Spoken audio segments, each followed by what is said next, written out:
भक्तों, अगर कोई स्त्री अपने पति के साथ संबंध नहीं बनाती, जब कोई पुरुष अपनी पत्नी को संबंध बनाने के लिए बोलता है तो उसकी पत्नी नखरे करती है, बहाने बनाती है, तो अक्सर ऐसा होता है कि पुरुष चिंतित होने लगते हैं कि मेरी पत्नी मेरे से दूर क्यों भाग रही है। क्या उसका संबंध किसी अन्य पुरुष के साथ है, या वो मेरे से खुश नहीं हो पाती और दूर भागने का बहाना बनाने लगती है। तो आपको अब चिंता करने की कोई जरूरत नहीं है। बस इस सावन के पावन महीने में आपको एक कार्य करना है। बम बम भोले, हर हर महादेव। आज का विषय है, यदि कोई पुरुष सावन के दिन सोमवार स्त्री को चुपचाप ये एक चीज खिला दे तो वो स्त्री पुरुष के वश में हो जाती है। पति जो कहती है पत्नी वही करती है। वो कभी भी क्रोध नहीं करती, पति की श्राप भी छूट जाती है और उसे कभी किसी पर गुस्सा नहीं आता। और ऐसे में स्त्री का जीवन पति के साथ में बहुत ही सुखमय तरीके से व्यतीत होता है। बहुत से पुरुष सोमवार के व्रत में इस उपाय को करके अपना जीवन व्यतीत कर रहे हैं, खुशी से जी रहे हैं। उनकी पत्नी हो गई है वश में और प्यार भी बढ़ जाता है। पति हमेशा पत्नी से ही प्यार करता है, पत्नी की बातें करता है, दिन रात पत्नी से ही प्यार करता है। पत्नी को रुपया पैसा देता है, धन देता है, इज्जत मान सम्मान सब देता है। पर पति को सोमवार के दिन करना है ये काम। वीडियो लाइक जरूर करें। आज का वीडियो बहुत ही खूबसूरत है। दोस्तों, हर स्त्री यही चाहती है उसके घर में कभी कलेश न हो, उसका पति उसे प्यार करे, दिन रात उसी की ही चर्चा करे, उसे इज्जत दे, मान सम्मान दे और रुतबा पैसा दे, समाज में खड़े होने की शक्ति दे। उस पति बात को समझें, उसकी हर समस्या का समाधान करें, उसका वो हर सपना पूरा करें। हर स्त्री अपने मन में जीवन में यही सपना सजाया होता है। मित्रों, जब किसी लड़की की शादी होती है और वो अपने ससुराल में आती है तो अपने पति से बहुत सारी उम्मीदें लेकर के आती है, क्योंकि उसका एक नया जीवन शुरू होने के लिए जाता है। वहीं जब पति गुस्सेल मिल जाता है, पत्नी का सम्मान नहीं करता, हमेशा पत्नी को सुनाता रहता है, उसकी भावनाओं की कदर नहीं करता, उसे हमेशा दुख पहुंचाता रहता है, तो ऐसे में पत्नी का जीवन पूरी तरह से निराश हो जाता है और पत्नी रात दिन कुटती रहती है। मित्रों, एक बार माता पार्वती ने भगवान शिव से पूछा, प्रभु, मैंने देखा है कुछ पुरुष ऐसे होते हैं जो अपनी स्त्रियों का सम्मान नहीं करते, वही हमेशा उनका अपमान करते रहते हैं, हमेशा पत्नी पर गुस्सा होते रहते हैं, छोटी छोटी बातों को लेकर के हमेशा नाराजगी जाहिर करते रहते हैं। फिर भगवान शिव कहते हैं, हे पार्वती, मैं तुम्हें एक ऐसे उपाय के बारे में बताता हूं।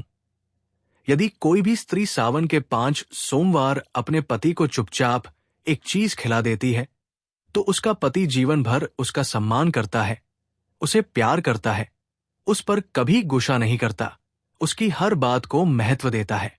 फिर माता पार्वती कहती है, प्रभु, आखिरकार वो चीज कौन सी है जो पुरुष को खिलाने मात्र से उसका गुस्सा हमेशा के लिए छुमंतर हो जाता है। फिर भगवान शिव कहते हैं, हे पार्वती, अब मैं तुम्हें उस चीज के बारे में बताने से पहले तुम्हें एक छोटी सी कहानी सुनाता हूं। जब तुम कहानी को पूरे मन से सुनोगी तो तुम्हें वो पूरा उपाय ठीक से समझ में आएगा और वो चीज कौन सी है ये भी तुम्हें मालूम पड़ जाएगा। फिर माता पार्वती कहती है, ठीक है प्रभु, आप कहानी को सुनाना प्रारंभ करें, मैं उस कहानी को पूरे मन से सुनूंगी। तो मित्रों, कहानी को शुरू करने से पहले मेरा आप सभी से निवेदन है कि आप हमारी कहानी में खो जाएं। उससे पहले हमारे चैनल को सब्सक्राइब करके बेल आइकन अवश्य दबा लें, जिससे हमारी हर वीडियो का नोटिफिकेशन सबसे पहले आप तक पहुंच सके और आप हमारे हर एक वीडियो से प्राप्त ज्ञान का अपने जीवन में लाभ उठा सकें। तो आइए कहानी शुरू करते हैं। भगवान शिव कहते हैं, हे पार्वती, बहुत पुरानी बात है। एक नगर में एक राजकुमार रहता था। वो किसी ऐसी लड़की से शादी करना चाहता था जिसके सेब जैसे लाल लाल गाल हो, सेब के बीज जैसी करारी आंखें हो और सेब के रंग जैसा मीठा स्वभाव हो।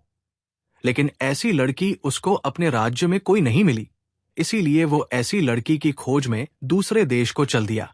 3 दिन और 3 रात की लगातार सवारी के बाद में राजकुमार एक ऐसी जगह पर पहुंचा जहां छोटी छोटी झाड़ियों की एक कतार लगी थी। उस कतार में एक झाड़ी के नीचे एक बालों वाली टांग बाहर निकली हुई थी। फिर तो राजकुमार उस टांग को देख करके रुक गया। तभी उसने एक आवाज सुनी, उफ, मेरी बदकिस्मती जो मैं यहां पर चिपक गया हूं। वही झाड़ियों में से फिर आवाज आई, मेरी टांग खींचो, तभी तुमको पता चलेगा कि मैं कौन हूं।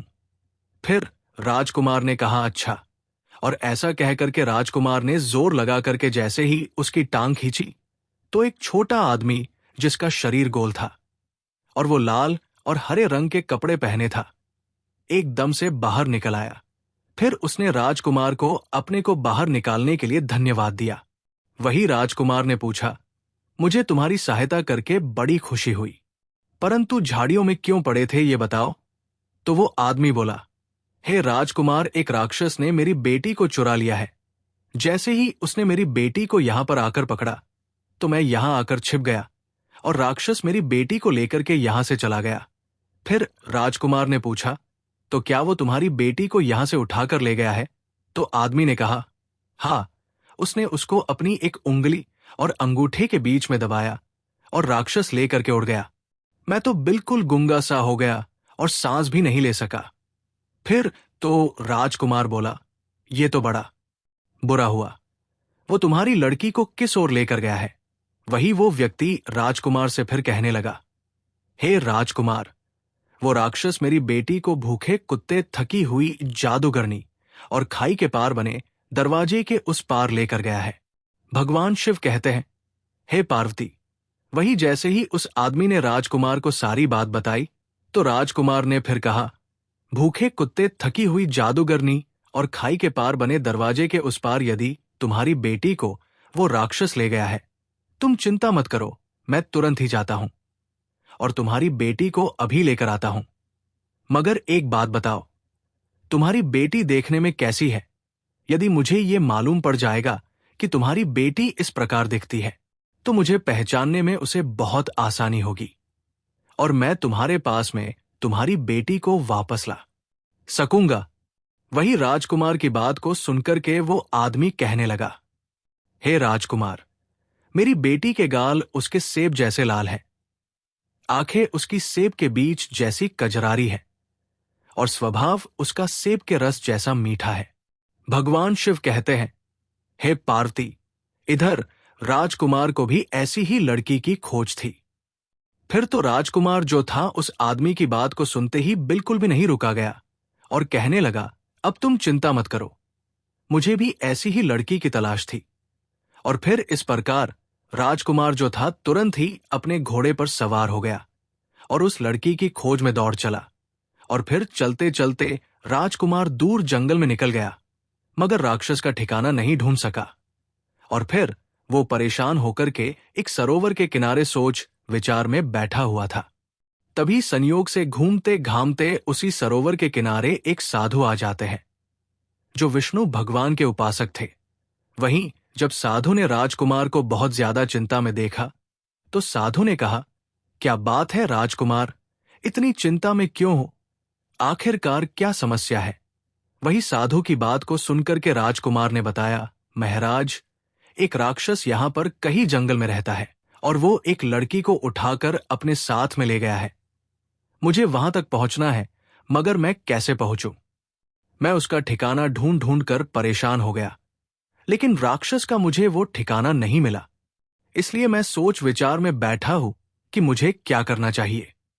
भगवान शिव कहते हैं, हे पार्वती, इस प्रकार राजकुमार की बात को सुनकर उस साधु ने अपनी दिव्य दृष्टि से देखा कि उस राक्षस का ठिकाना कहां पर है। फिर देखने के बाद में साधु ने राजकुमार से कहा, राजकुमार, मैं तुम्हें उस राक्षस का ठिकाना बताता हूं, मगर तुम एक बात का और ध्यान रखना। जब तुम राक्षस के पास जाओगे तो तुम्हें कई समस्याओं से होकर गुजरना पड़ेगा। अब मैं तुम्हें बताता हूं तुम्हें कौन सी समस्याओं से गुजरना पड़ेगा। जब तुम राक्षस के ठिकाने पर पहुंचोगे तो सबसे पहले तुम्हें एक कुत्ता मिलेगा जो बहुत ही गुस्से वाला है, और मैं तुम्हें बताना चाहता हूं कि वो असल में कुत्ता नहीं है, वो एक राक्षस है और कुत्ते के रूप में पहरेदारी करता है। और यदि कोई उस गुप्त स्थान पर घुसने की कोशिश करता है तो वो कुत्ता उस पर हमला कर देता है और उसे खत्म कर देता है। वही जब तुम और आगे बढ़ोगे तो तुम्हें एक जादूगरनी मिलेंगी, जिससे किसी इंसान को देखते ही इतना गुस्सा आता है कि वो गुस्से से लाल हो जाती है और सामने वाले इंसान को मार कर खा जाती है। और फिर तुम जब और आगे बढ़ोगे तो तुम्हें एक दरवाजा मिलेगा, जो असल में दरवाजा नहीं है। वो भी एक राक्षस है जो दरवाजे के रूप में पहरेदारी करता है, और फिर उसमें प्रवेश करने वाले इंसान को तुरंत ही खा जाता है। भगवान शिव कहते हैं, हे पार्वती, वही वो साधु जो था राजकुमार से आगे कहता है, हे राजकुमार, यदि तुम्हें इन तीनों के गुस्से से बचना है, इनके गुस्से को काबू में करना है, उनका गुस्सा खत्म करना है, तो तुम्हें अपने साथ में एक चीज रख कर ले जानी है। और जब वो तुम्हारे ऊपर गुस्सा करना प्रारंभ हो तो उनसे कहना कि मुझ पर गुस्सा मत करो। मैं तुम्हें एक ऐसी चीज पिलाने वाला हूं जिसको पीने के बाद में तुम अमर हो जाओगे। और फिर तुम उस चीज को निकालना जिसके बारे में मैं तुम्हें बताता हूं, और फिर तुम उस चीज को उन तीनों को 5-5 चम्मच पिला देना। और फिर वो जैसे ही इस चीज को पिएंगे तो उस चीज के प्रभाव से वो तुम्हारे गुलाम हो जाएंगे और तुम्हें आगे जाने के लिए खुशी खुशी रास्ता दे देंगे और तुम्हारे साथ में मित्रवत व्यवहार करेंगे। भगवान शिव कहते हैं, हे पार्वती, इस प्रकार साधु की बात को सुनकर के राजकुमार ने जंगल से उस चीज की व्यवस्था की जो साधु ने बताई थी, और फिर अपने साथ में लेकर के राक्षस के ठिकाने पर पहुंच गया। राजकुमार हवा की गति से भागा जा रहा था कि एक कुत्ते का घर आया। कुत्ता अपने घर से निकलकर भौंकने लगा। राजकुमार, तुम कहां जा रहे हो? सावधान हो जाओ। यदि तुमने आगे जाने की कोशिश की तो मैं तुम्हें खा जाऊंगा। वही राजकुमार ने वो चीज निकाली जिस चीज के बारे में साधु ने बताया था, और फिर उस कुत्ते से कहा, तुम्हें मैं एक ऐसी चीज पिलाऊंगा कि तुम अमर हो जाओगे। मुझे आगे जाने दो। फिर कुत्ता कहने लगा, यदि ऐसी बात है तो ठीक है, तुम मुझे वो चीज दिखाओ। वो चीज क्या है? वही राजकुमार ने वो चीज निकाली और कुत्ते को पिला दी और कहा, मैं राक्षस के किले को जा रहा हूं, जहां सेब जैसे सुर्ख गाल वाली, सेब के बीज जैसी कजरारी रंग की आंख वाली और सेब के रस जैसे मीठे स्वभाव वाली लड़की कैद है। फिर कुत्ता बोला, मुझे किसी को देखते ही एकदम से क्रोध आ जाता था, लेकिन जब से मैंने तुम्हारी दी हुई चीज पी है, तब से मेरा गुस्सा पता नहीं कहां गायब हो गया। राजकुमार, तुम बहुत अच्छे हो, अब तुम आगे जा सकते हो। मैं तुम्हें कोई नुकसान नहीं पहुंचाऊंगा, मगर एक बात ध्यान रखना, यदि तुम्हें कहीं पर वो लड़की दिखाई ना दे या वो लड़की कहीं पर नहीं मिले तो तुम्हें वहां पर एक सेब दिखाई देगा। तुम उस सेब को अवश्य उठा लेना। भगवान शिव कहते हैं, हे पार्वती, इस प्रकार राजकुमार ने उस कुत्ते को अपना खाना दे दिया जो स्वयं के खाने के लिए अपने साथ में लाया था, और कहा, ये लो कुछ रोटियां और इन्हें खा करके अपनी भूख मिटाओ।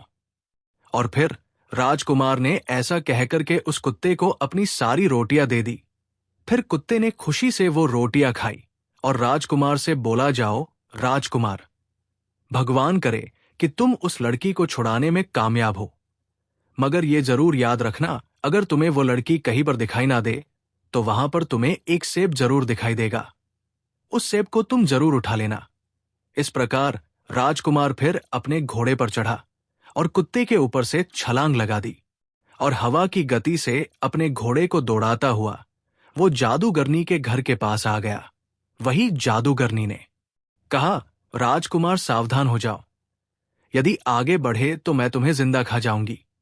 वही राजकुमार ने जादूगरनी को भी वह चीज पिला दी और फिर राजकुमार ने जवाब दिया, मैं राक्षस के किले को जा रहा हूं, जहां सेब जैसे सुर्ख गाल वाली, सेब के बीज जैसे कजरारी आंखों वाली और सेब के रस जैसे मीठे स्वभाव वाली लड़की कैद है।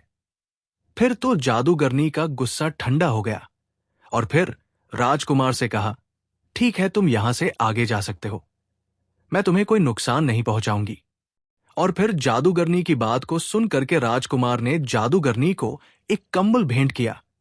तो जादूगरनी ने उस कंबल को अपने शरीर के चारों ओर लपेट लिया और कहने लगी, राजकुमार, तुम बहुत अच्छे हो, मैं तुम्हें कोई नुकसान नहीं पहुंचाऊंगी, तुम यहां से आगे जा सकते हो। भगवान करे कि तुम उस लड़की को छुड़ाने में कामयाब हो जाओ। पर याद रखना, अगर तुम्हें वो लड़की वहां पर ना मिले तो वहां पर एक सेब रखा होगा, तुम उस सेब को जरूर उठा लेना। भगवान शिव कहते हैं, हे पार्वती, इस प्रकार राजकुमार जो था जादूगरनी के मकान के ऊपर से छलांग लगाता हुआ हवा की तरह तेजी के साथ में उस लड़की की खोज में आगे चल दिया। और फिर वो एक दरवाजे के पास में आया जो एक राक्षस के रूप में खड़ा हुआ था। वही वो दरवाजा जो था राजकुमार को देख करके कहने लगा है, राजकुमार, सावधान हो जाओ, यदि तुमने एक कदम भी आगे बढ़ाया तो मैं तुम्हें खा जाऊंगा। वही राजकुमार ने उस राक्षस को भी वह चिच पिला दी और उसका गुस्सा शांत कर दिया और कहा, मैं राक्षस के किले को जा रहा हूं, जहां सेब जैसे सुर्खलाल, आंखें कजरारी और सेब के रस जैसे मीठे स्वभाव वाली लड़की को कैद कर लिया है। फिर तो दरवाजे ने कहा, मेरा गुस्सा पता नहीं कैसे शांत हो गया, तुम बहुत अच्छे राजकुमार हो, अब मैं तुम्हें रास्ता देता हूं, तुम आगे जा सकते हो। वही राजकुमार ने दरवाजे की जंग को साबुन से साफ किया तो दरवाजा खुश होकर बोला, जाओ राजकुमार जाओ, भगवान करें कि तुम उस लड़की को छुड़ाने में अवश्य कामयाब हो। मगर एक बात ध्यान रखना, अगर तुम्हें वहां पर वो लड़की दिखाई ना दे तो वहां पर तुम्हें एक सेब रखा हुआ जरूर दिखाई देगा, फिर तुम उस सेब को अवश्य उठा लेना। इस प्रकार राजकुमार ने दरवाजे के ऊपर से छलांग लगाई और फिर घोड़ा नाचता चला गया। इस प्रकार वो राजकुमार जो था आखिरकार राक्षस के किले तक पहुंच गया और वो सीधा अपने घोड़े को सीढ़ियों चढ़ाता हुआ सामने वाले दरवाजे पर पहुंच गया।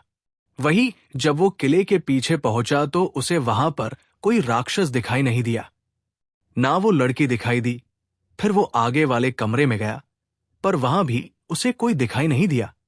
फिर वो राजकुमार रसोई में गया, वहां भी उसे कोई राक्षस दिखाई नहीं दिया, ना वो लड़की दिखाई दी। इसके बाद में वो राक्षस के सोने वाले कमरे में पहुंचा। वहां उसने खर्राटों की आवाज सुनी। उसके अंदर झांक कर देखा तो राक्षस गहरी नींद में सो रहा था और पास में ही एक तश्तरी में एक सेब रखा हुआ था। तभी राजकुमार को याद आया कि सभी ने उसे क्या कहा था, अगर तुम्हें वो लड़की वहां पर दिखाई ना दे तो तुम्हें वहां पर एक सेब रखा हुआ जरूर दिखाई देगा, जिसे तुम अवश्य उठा लेना।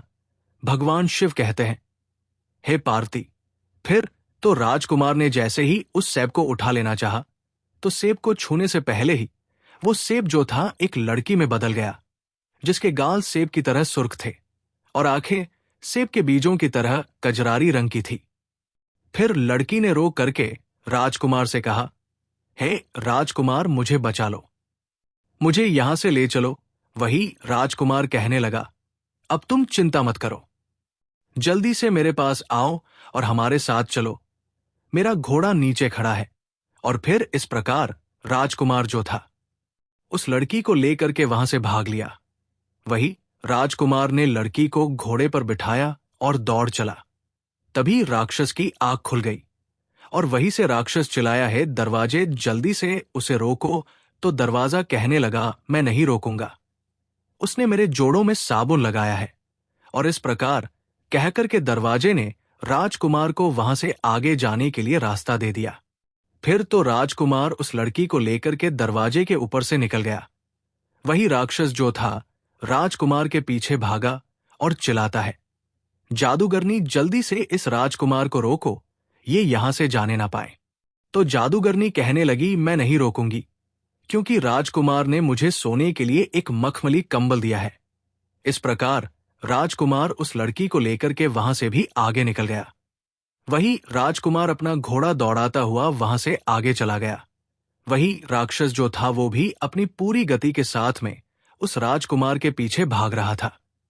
फिर वो चिल्लाकर बोला, ये कुत्ते, जल्दी से इस राजकुमार को रोक ले, इसे जाने नहीं देना। तो कुत्ता कहने लगा, मैं राजकुमार को नहीं रोकूंगा, उसने मुझे खाना दिया है। और फिर राजकुमार जो था लड़की को लेकर के आगे बढ़ गया। भगवान शिव कहते हैं, हे पार्वती, इस प्रकार राजकुमार का सभी ने साथ दिया। और जब राक्षस उस राजकुमार के पीछे आया और कुत्ते के पास में पहुंचा तो कुत्ते ने राक्षस के पैर में काट लिया और पकड़ लिया। उधर राजकुमार जो था तब तक भागता चला गया, जब तक कि वो झाड़ियों की कतार नहीं आ गई जहां पर उस लड़की का पिता छिपा हुआ था। उधर घोड़े की टाप की आवाज सुनकर वो आदमी फिर से वहीं पर छिप गया और राजकुमार फिर उसकी टांग पकड़कर उसे बाहर निकाला। असल में वो आदमी घोड़े की टाप की आवाज को सुनकर डर गया था और फिर से झाड़ियों में छुप गया था।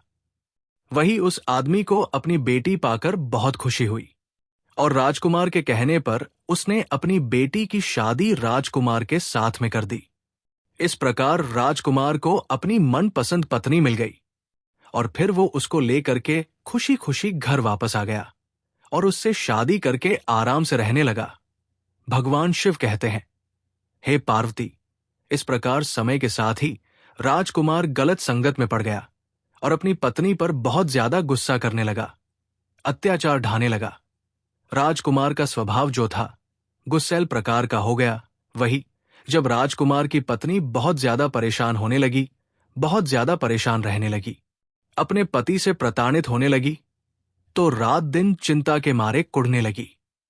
और फिर कुछ ही दिनों के बाद में वही साधु जिसने राजकुमार को गुस्सा करने वाली चिच के बारे में बताया था, एक दिन राजकुमार के दरवाजे पर भिक्षा मांगने के लिए आया।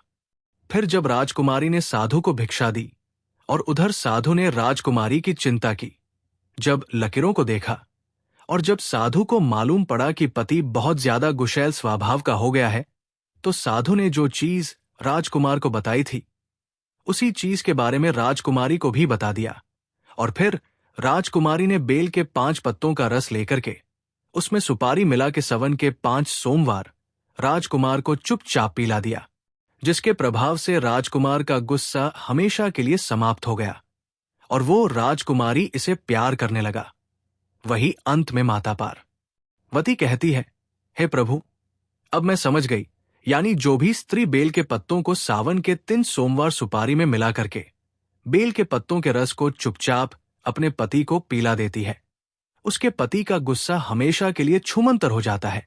फिर भगवान शिव कहते हैं, हे पार्वती, तुमने ठीक समझा, बेल का पत्ता मुझे बहुत ही प्रिय है और ये इंसान के गुस्से को छूमंतर कर देता है। दोस्तों, आपको ये जानकारी कैसी लगी? अगर आपको ये वीडियो पसंद आई हो तो इस वीडियो को एक लाइक करके कमेंट में जय माता पार्वती हर हर शिव शंभू जरूर लिखें। धन्यवाद।